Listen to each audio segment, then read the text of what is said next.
LeBron James' comments were blank. Inappropriate, whiny, all the above.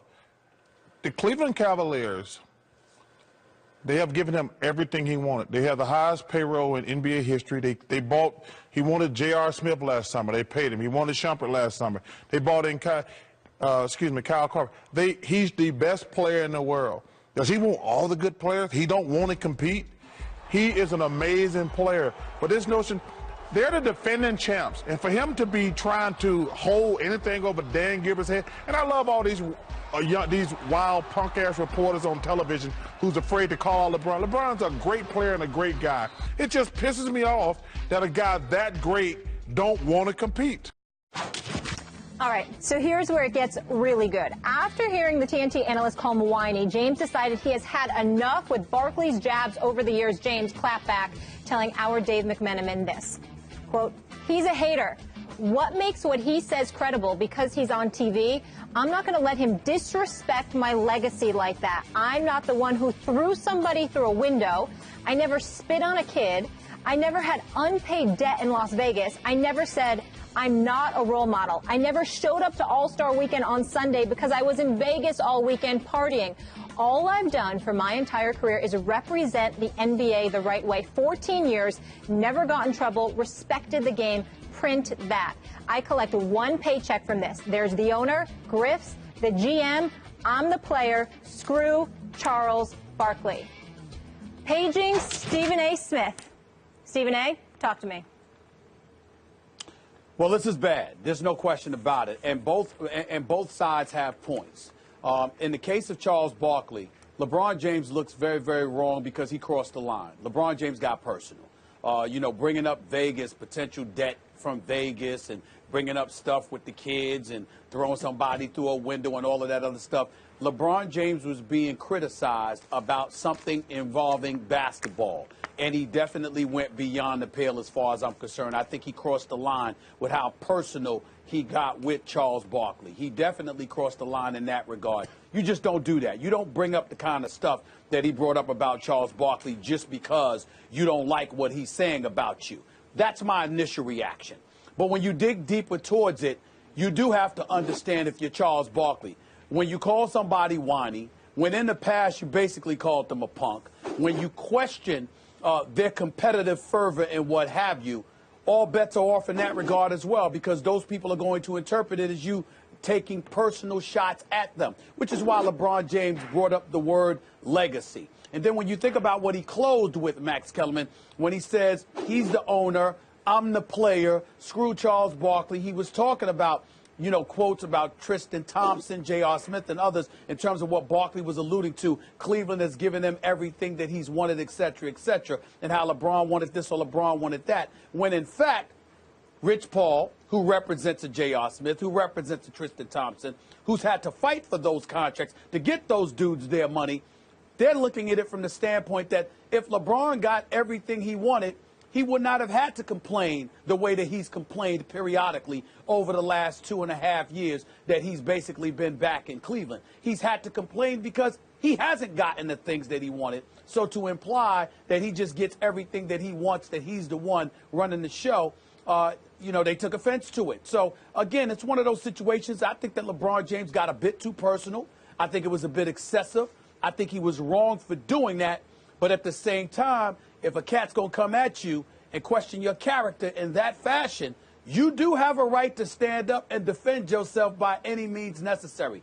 I don't really think that there's a wrong party here, but I do think that it's going a bit too far, particularly with some of the personal stuff that LeBron James brought up, because there were certainly things on the basketball court that LeBron James could easily attack about Barkley, because Barkley doesn't have the basketball resume that LeBron has. LeBron did not have to go to that point.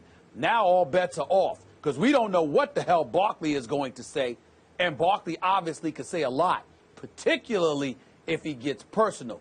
LeBron may not know what Barkley knows about him. Very dangerous game.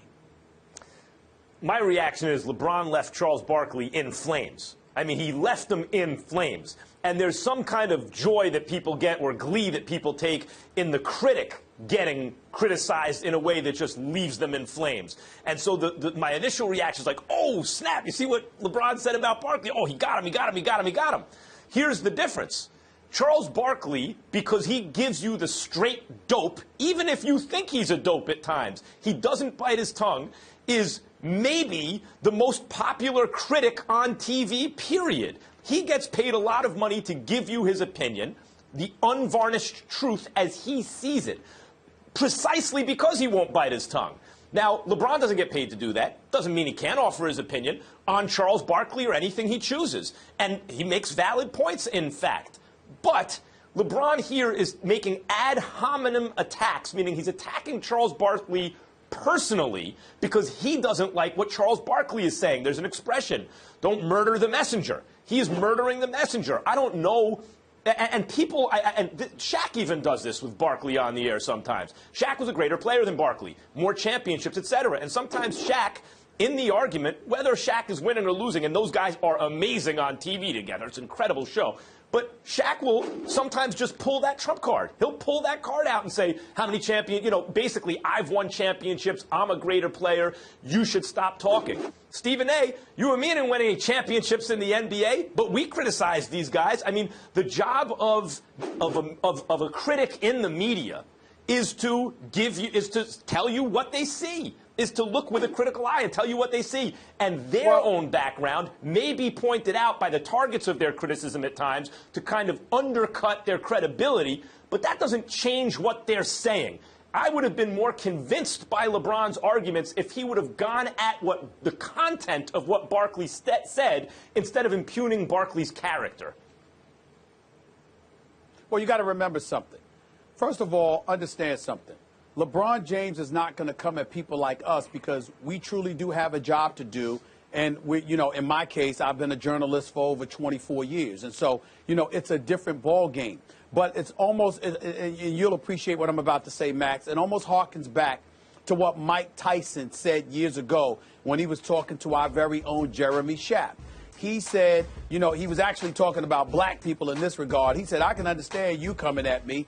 He said, but somebody that shares my culture and my experiences, they should know better.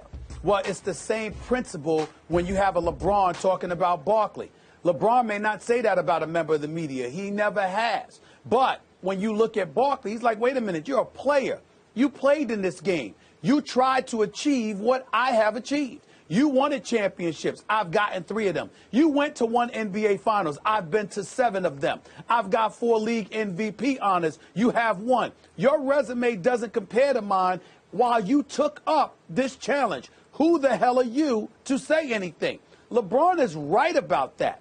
But it doesn't absolve LeBron from crossing the line that he crossed when he got so personal. Why is LeBron right about that? Because when you give Barkley's resume, all that says he's more credible than the rest of us when we talk about LeBron. Is the only person who can criticize LeBron James Michael Jordan because he was better than LeBron?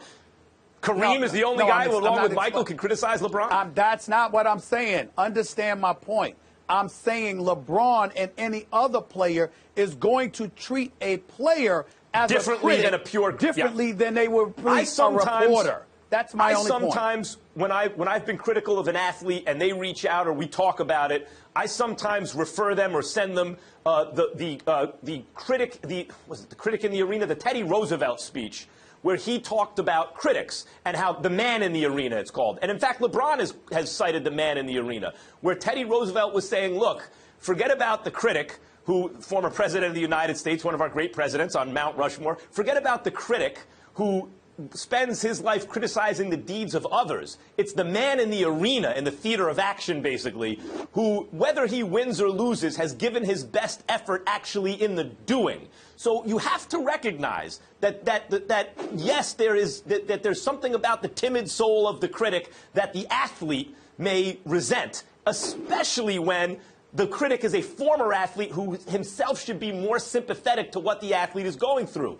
But that's part of what makes Charles Barkley so interesting and so excellent on TV. He went through those experiences, and he tells you exactly how he sees it anyway. He doesn't hold back out of sympathy for anyone. He just tells you the truth as he sees it. That's what makes him a valuable critic on TV and entertaining. Stephen, you're going to hear stuff you don't like if you're an athlete he's talking about sometimes. But before we move on, I have a quick question for you. Does any part of you feel that LeBron now made it personal, that this could actually quiet Charles Barkley because he doesn't want it to continue to get more personal and get uglier? Not at all. Okay. Barkley is not going to be quiet. Barkley is going to have something to say. Barkley is not going to back down because at his core, Barkley believes he's right from the standpoint that all I'm talking about is basketball. I've said LeBron James is a great player. I said he's a champion. I said he's a great guy. But I criticized him about this basketball matter. And the thing about it is LeBron has every right to respond. But when you bring up Vegas, when you bring up the spitting incident, when you bring up throwing somebody through a glass window, when you bring up representing the NBA in such a way, that's where it gets a bit dangerous because Barkley may elect not to go but so far. Remember, they're both Nike guys. Lynn Murray, I mean, this guy is connected with Nike. Both of them love him dearly and what have you. For all we know, Barkley, Barkley's just doing Barkley, and that's it. But because LeBron was so acerbic and got personal, it is now at the discretion of Charles Barkley to respond and reciprocate in any fashion that he likes. And that is where it could potentially get dicey. And I hope it doesn't go to that point. By the way, I don't think we can quite just say that all Barkley was doing was talking about basketball. Because one of the things that makes sports interesting, particularly on the level at which LeBron James plays, is there's something about it that makes us believe, I think for good reason, that it illuminates character. That in the moment of truth, what is this guy about? What is this athlete about? And when Barkley talks about being whiny or not being competitive, there's no way for LeBron not to take that in some way as I'm laying it all out there in front of everybody, kind of bearing my soul in the theater of competition.